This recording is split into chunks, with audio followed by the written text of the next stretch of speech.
एक बड़ी अपडेट है एनआईएस स्टूडेंट के लिए। जो डेट शीट है शायद वो बिल्कुल बदल जाए, उसमें बड़ा मॉडिफिकेशन आने वाला है, बड़ा चेंज आने वाला है। क्यों? रीजन मैं समझाता हूँ। इलेक्शन कमीशन ने झारखंड और महाराष्ट्र के इलेक्शन अनाउंस कर दिए, उसके डेट पेपर के साथ क्लैश कर रहे हैं। कौन सा पेपर? 13 को पेपर, 20 को पेपर, ये सब क्लैश कर रहे हैं। तो 13 वाला पेपर 100% वहां से हटेगा और एंड ऑफ द एग्जाम चला जाएगा। तो नवंबर जो एंड में एग्जाम हो रहा है वो और उसके आगे चला जाएगा। हो सकता है दिसंबर फर्स्ट वीक में भी चला जाए, या नवंबर 29 के बाद कोई डेट दे दे। बीच में नहीं लाते, हमेशा एंड में लेके चले जाते। तो जो 13 नवंबर का पेपर है वो 100% चेंज होगा। और भी कोई डेटों में बदलाव हो सकता है, थोड़ा सा चेंज वेट करो। तो जो डेट शीट बोर्ड ने अभी तक दिया है उसमें चेंज आ रहा है, बोर्ड इसमें मॉडिफाई कर रहा है। कब इसको अनाउंस करेगा, थोड़ा वेट करो। इलेक्शन कमीशन ने अपना वर्डिक्ट दे दिया, अपना टाइमिंग दे दिया, 13 नवंबर, 20 नवंबर। हालांकि 20 नवंबर को कोई पेपर नहीं है तो कोई चिंता वाली बात नहीं है। 13 का जो पेपर है वो चेंज होने जा रहा है और वो चले जाएगा एंड ऑफ द नवंबर। नवंबर 29 के बाद कोई डेट मिलता है तो लेंगे, नहीं तो दिसंबर फर्स्ट वीक में ये पेपर होगा। 13 को पेपर किसका है? 13 को किस चीज का पेपर है? 13 नवंबर को 12th क्लास में कंप्यूटर साइंस है, फिजिकल एजुकेशन एंड योग है, इको सोशियोलॉजी है, टूरिज्म है। ये सारे 13 नवंबर को। 10th क्लास में इंग्लिश 202, ये भी चेंज होगा, इसका डेट चेंज हो जाएगा। इंग्लिश का, इंग्लिश 10th क्लास 202 ये चेंज होके कहा, या तो नवंबर 29 के बाद चला जाएगा या फिर दिसंबर फर्स्ट वीक में चला जाएगा। एग्जामिनेशन डिले होगा। वाई? रीजन बहुत क्लियर है। झारखंड में इलेक्शन होने जा रहा है और महाराष्ट्र में इलेक्शन होने जा रहा है। 13 नवंबर को इलेक्शन है और उस दिन ये पेपर्स है, ये सारे पेपर टलेंगे। कौन कौन से पेपर टल सकते हैं मैं आपको बता देता हूँ। 12th क्लास में कंप्यूटर साइंस, फिजिकल एजुकेशन और सोशियोलॉजी, टूरिज्म, और 10th क्लास में इंग्लिश 202 टलेगा इसका पेपर। इसमें कोई दो राय नहीं है, 100% अपनी जगह से घिसकेगा। और ये पेपर नवंबर एंड 29 के बाद जाएगा या फिर फर्स्ट वीक ऑफ दिसंबर में जाएगा।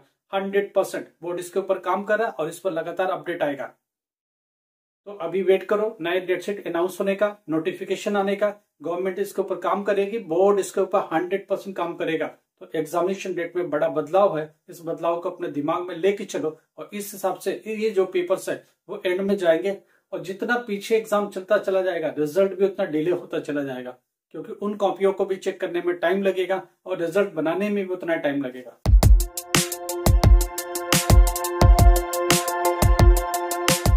नमस्कार, आदाब, सत श्री अकाल। Myself Ahmad sir, education @Ahmad sir. आपको पता है हम लोग क्या बात करते हैं? हम लोग एनआईएस के बारे में जो भी इंफॉर्मेशन होता है आपको पल पल की खबर देते हैं, हर दिन की अपडेट करते हैं। इसीलिए डेली ब्लॉग जरूरी है। कल क्या होने वाला नहीं पता, परसों क्या होगा हमें नहीं पता, आज जो होगा वो कल खबर मिलेगी, कल वाली खबर आज मिलेगी। बोर्ड ने इलेक्शन कमीशन के सारे मिलकर के बात करने की कोशिश करी है। इलेक्शन कमीशन ने डेट अनाउंस कर दिया है, झारखंड का, महाराष्ट्र का, दोनों इलेक्शन डेट 13 और 20। ये दो डेट तो अभी क्लियर है फिलहाल के लिए।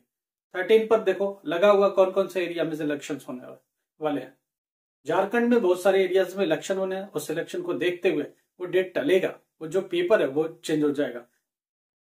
10th क्लास का 202 इंग्लिश टल जाएगा, 13 नवंबर को है। और 12th क्लास में क्या, computer science, physical education, sociology, tourism, ये सारे पेपर टलने वाले हैं। इसलिए थोड़ा सा वेट करो नया डेट शीट आने का, या रिवाइज डेट शीट आने का, या फिर नोटिफिकेशन आएगा उस पर्टिकुलर डेट को ही सिर्फ वॉश कर देगा। बाकी सब वही रहेंगे, उसमें कोई चेंज नहीं होने वाला। अगर बोर्ड कोई चेंज करता है तो आपके लिए हम लोग सबसे पहले खबर ला के देंगे। आपको बोला है कि हर दिन की खबर आपको इसी चैनल पर मिलेगी और कहीं नहीं मिलेगी।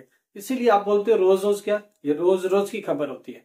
कल क्या होने वाला नहीं पता, आज क्या होगा दिन भर कुछ नहीं पता। आज जो होगा उसकी खबर एटलीस्ट कल के ब्लॉग में आपको मिल जाती है और इन्फॉर्म कर दी जाती है। तो ये चीज दिमाग में रखो, 13 नवंबर का पेपर चेंज होगा। 100% वहां से डेट हटाई जाएगी। वो डेट कहाँ जाएगी? नवंबर एंड जाएगी।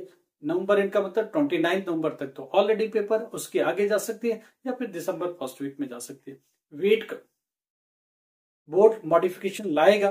बोर्ड इसमें कोई ना कोई नया डेट शीट करेक्ट करके देगा, या फिर कोई नोटिफिकेशन सीधा इशू करेगा, उसमें एक डेट मेंशन कर देगा कि ये चेंज आएगा। अब उसमें क्या चेंज है, थोड़ा वेट करो। ये भी बोर्ड के पास ऑप्शन है कि पूरे इंडिया का ना बदल करके जिन स्टेट्स में इलेक्शंस है उनके लिए अलग से पेपर करा लिया जाए, ये भी होता है, ध्यान रखिएगा। बोर्ड के पास हमेशा एक सेपरेट पेपर होता है, उस पेपर को बोर्ड करा सकता है। ये भी हो सकता है पूरे हिंदुस्तान का डेट शीट ना बदल करके झारखंड और महाराष्ट्र जिनमें इलेक्शंस होने वाले उनके बदल दिया जाए। इसलिए ये भी पॉसिबिलिटी को ध्यान रखा जाए। बोर्ड बहुत स्मार्ट हो गया, बोर्ड के पास एक हमेशा इमरजेंसी पेपर होती है, वो पेपर अलग से करा सकता है बोर्ड। इसलिए थोड़ा सा ध्यान रखें। या हो भी सकता है सबका ही पेपर बदल दे, ये भी पॉसिबल है। तो ये चीजें चलती है। मणिपुर में लास्ट टाइम एक इंसिडेंट की वजह से वो पेपर टल गया था, हटा दिया गया था और वो पेपर आगे एक्सटेंड कर दिया गया था। तो सिर्फ मणिपुर के लिए उन्होंने कर दिया था, बाकी स्टेट्स का एज इट इज इलेक्शन किया था। इसलिए इन चीजों का ध्यान रखिएगा कि बोर्ड के पास एक इमरजेंसी प्लान जरूर होता है। अभी उसके सामने डेट क्लियर तो हो सकता है सबकी ही उस दिन का जो एग्जाम है वो आगे बढ़ा दे। पॉसिबल है कि सबका ही बढ़ा दे। अगर एंड में लगेगा कि नहीं सिर्फ 2 स्टेट का की बात है, चलो हम इसको आगे करा लेते हैं, करा सकता बोर्ड। तो दोनों ही पॉसिबिलिटी दिमाग में लेके चलिए। नया डेट रिवाइज डेट शीट भी आ सकता है और हॉल टिकट पर लिखा उसके हिसाब से तो आपको चलना ही चलना है, मगर एक सर्टेन डेट के ऊपर नजर बना के रखनी है। इसीलिए बोलते हैं डेली ब्लॉग देखिए, अपडेट आपको मिल जाएगा। कोई भी चेंज आता है तो सबसे पहली खबर हम लोग आपके साथ देंगे। हम लोग बोर्ड के साथ इस पर बात कर रहे हैं, बोर्ड वाले आपस में बात कर रहे हैं, वो लोग मीटिंग पर मीटिंग कर रहे हैं, वो लोग इन चीजों को देख रहे हैं, मैटर को देख रहे हैं। वो आराम से समझ बूझ करके इलेक्शन कमीशन से पूछ के, स्टेट से पूछ के, अथॉरिटीज से पूछ के, स्कूल भी स्टेक होल्डर है, इलेक्शन कमीशन भी स्टेक होल्डर है, स्टेट इलेक्शन कमीशन भी स्टेक होल्डर, सबसे बात करके फाइनलाइज करते हैं डेट को और फिर कुछ न कुछ रास्ता निकालते हैं।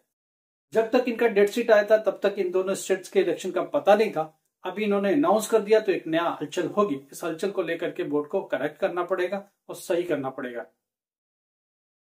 देखिए ऐसी घटनाएं होती रहती हैं। इंडिया है बहुत बड़ा डाइवर्स कंट्री है, स्टेट वाइज इलेक्शंस होते हैं, बहुत सारे फेस्टिवल्स होते हैं, गस्टेड हॉलीडेज भी अनाउंस हो जाते हैं। उस कंडीशन में जो एग्जाम्स होते हैं वो नहीं हो सकते उस स्टेट में। इसलिए कॉमन सा डेट रखना पड़ता है बोर्ड को, तो बोर्ड को स्ट्रगल करना पड़ता है। तो थोड़ा सा वेट करो, क्या मॉडिफिकेशन बोर्ड करता है, क्या इसमें अपडेट देता है, हम लोग इस पर नजर बना के रखें और आपको अपडेट देते रहेंगे। एग्जामिनेशन को लेकर स्टूडेंट की बहुत सारी बातें हैं। इस बार क्या एग्जामिनेशन पेपर टफ होगा। देखो पेपर जो अप्रैल का था वैसे ही होगा, उसमें कोई चेंज नहीं है, ना उनके प्रारूप में कोई चेंज है, ना बोर्ड की एग्जामिनेशन के पैटर्न में कोई चेंज है। उतने ही एमसीक्यूज, उतने सारे पेपर के क्वेश्चंस वही रहेंगे, अप्रैल का मॉडल अपनाएगा। स्टूडेंट पूछ रहा कितने मार्क्स का होता है, जरा मैं मार्क्स समझाता हूं।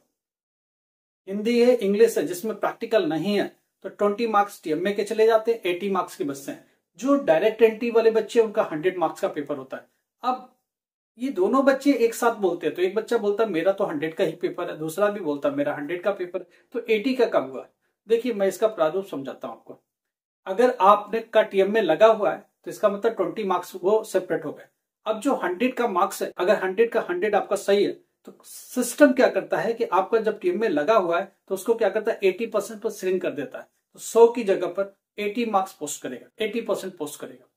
जो बच्चा जो टीएमए के थ्रू नहीं आया है, टीएमए वाला नहीं है, दूसरे बोर्ड से फेल हो गया है, टीओसी करके आया है, 92 से जिसका रोल नंबर स्टार्ट होता है, उनके लिए मैं बताता हूं उनका 100 आउट ऑफ 100 का पेपर होता है। उनकी पेपर सिस्टम 80% में कन्वर्ट नहीं करता। उनका जितना मार्क्स आएगा एज इट इज लिख देगा, क्योंकि इनके पास टीएमए नहीं है। टीएमए की स्पेस ब्लैंक रहेगी हमेशा, क्योंकि इनका टीएमए नहीं लगता। अगर इसी केस में देखें, जो बच्चे का टीएमए है मान लो 80 मार्क्स पाता है 100 में से, पेपर 100 का ही होगा दोनों का, ये ध्यान रखिएगा। उसका होगा क्या, जो 100 का पेपर दिया जिसका टीएमए लगा हुआ, मान लो 80 मार्क्स उसका आया इंटरनली, तो बोर्ड क्या करता है 80 को 80% में कन्वर्ट करता है, 64 मार्क्स पोस्ट कर देगा। अगर 92 रोल नंबर वाला है, दूसरे बोर्ड से फेल होके आया है, लेटरल एंटी मार के आया है, तो उसका क्या करेगा, उसका 80 है तो 80 ही लिखेगा एज इट इज, क्योंकि उसको 80% में कन्वर्ट नहीं करना, उसको 100 आउट ऑफ 100 में से चेकिंग करना है। तो ये प्रारूप होता है, हमेशा ध्यान रखिएगा। जो सब्जेक्ट जिनमें प्रैक्टिकल इन्वॉल्व है उनको देखना पड़ेगा, जैसे फिजिक्स है, केमिस्ट्री है, बायोलॉजी है, ज्योग्राफी है, होम साइंस है, इसका क्या सिनेरियो समझने की कोशिश करते हैं। 100% के पेपर में होगा क्या, पहली बार टीएमए भी है, प्रैक्टिकल भी। प्रैक्टिकल 20 मार्क्स निकाल दो, फिजिक्स का, केमिस्ट्री का, बायोलॉजी का, ज्योग्राफी का, होम साइंस का 20 निकला, बचा कितना 80 का 20% टीएमए होगा, 16 मार्क्स का टीएमए, 20 का प्रैक्टिकल, दोनों मिला के 36 अलग, बचा कितना 64। 64 में से पास होने के लिए कितना चाहिए 21। समझ में आ रही है बात? तो थियरी में आपको कितना चाहिए 21, फिजिक्स में चाहिए, केमिस्ट्री में चाहिए, बायोलॉजी में चाहिए, होम साइंस में चाहिए। ये सारे प्रैक्टिकल वाले सब्जेक्ट्स जो नॉर्मल पेपर की तरह होते हैं, इनमें कितना चाहिए 21 पास होने के लिए चाहिए थियरी में सेपरेट, प्रैक्टिकल में पास होने के लिए सेपरेटली चाहिए 7। टीएमए में भी आपको पास होना ही पड़ेगा। क्यों? क्योंकि जो मिनिमम नंबर लेके आ रहे, तो टीएमए में भी 7 चाहिए। टीएमए में 7 थोड़ा सा देखना पड़ेगा, कुछ सब्जेक्ट वाइज कम या ज्यादा। हिंदी इंग्लिश है तो 7 चाहिए। अगर प्रैक्टिकल वाला 16 वाला है, 16 टीएमए वाला है, तो वहां कितना चाहिए 5 मार्क्स, 5 to 6 मार्क्स ले लीजिए। 5 मार्क्स 6 मार्क्स कंफर्टेबल ले लीजिए। 5 भी आए तो चलेगा। 5 और 7 कितना हो गया 12, और 21 इधर से थियरी से कितना हो जाएगा 33। 33 हमको टोटल पोस्ट में चाहिए। 6 मार्क्स 5 मार्क्स कितना चाहिए टीएमए का, वो आप देख लीजिए। प्रैक्टिकल का कितना चाहिए आपको समझा दिया, थियरी का कितना चाहिए वो आपको समझा दिया। हिंदी इंग्लिश का टीएमए का सेपरेट 20 मार्क्स है, और थियरी में कितना चाहिए 26 मार्क्स। 26 है तो भी चलेगा, 27 कंफर्टेबल है, 27 लेके आइए आउट ऑफ 80। और 20 मार्क्स जो टीएमए का उनमें 7 तो मिनिमम चाहिए। दोनों मिला के 33 पोस्ट हो जाना चाहिए। 26 हिंदी में है तो पास, इंग्लिश में 26 है तो पास। बिना प्रैक्टिकल वाले सब्जेक्ट जैसे पॉलिटिकल साइंस है, जैसे सोशियोलॉजी है, हिस्ट्री है, ये सब बिना प्रैक्टिकल के सब्जेक्ट्स है, इनमें कितना चाहिए 27। ठीक है, और 27 कंफर्टेबली लाइए। 26 भी लाओगे तो भी पास है, 26 पास है, और 7 मार्क्स टीएमए में चाहिए। दोनों मिला के 33। अगर आपका टीएमए नहीं है, गलती से आपने टीएमए नहीं दिया है, या टीएमए की कैटेगरी में फॉल नहीं करते, तो आपको 33 थियरी में ही लाना पड़ेगा। नहीं तो आप फिर और भी इससे रिलेटेड कुछ प्रॉब्लम है, आप हमें मैसेज करो, कॉल मत करो, व्हाट्सएप मैसेज करो। हम आपके मैसेज को देखेंगे, जवाब देंगे, और कुछ ना कुछ रिप्लाई इसको करेंगे। लाइक करो, सब्सक्राइब करो, शेयर करो। Thank you so much.